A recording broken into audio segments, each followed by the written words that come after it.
za michezo, wapenzi wasikilizaji wa HM News, hakika zaidi tunaangazia habari za michezo. Yanga baada ya kutoka Algeria ambapo alikuwa na mchezo wake wa klabu bingwa barani Afrika dhidi ya JS Kabylie huko Algeria, basi leo ameweza kushuka dimbani dhidi ya Fountain Gate. Ni mchezo ambao ulianza majira ya saa 10 katika uwanja wa KMC Complex jijini Dar es Salaam.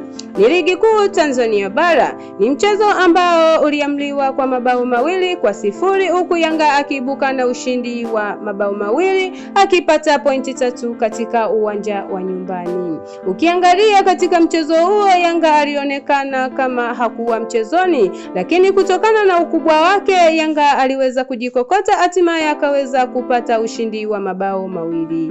Kipindi cha kwanza Yanga aliweza kupata goli la kuongoza ambalo lilitokana na mkwaju wa penalty uliosababishwa na beki wa Fountain Gate, ndiye aliyekwenda kucheza mpira ule kwa mkono. Hatimaye mwamuzi akaweza kuweka mpira kati, Yanga wakaweza kupata penalty, ikaenda kupigwa na Prince Dube, mshambuliaji wa Yanga ambaye katika msimu huu ani goli lake la kwanza katika msimu 2025-26.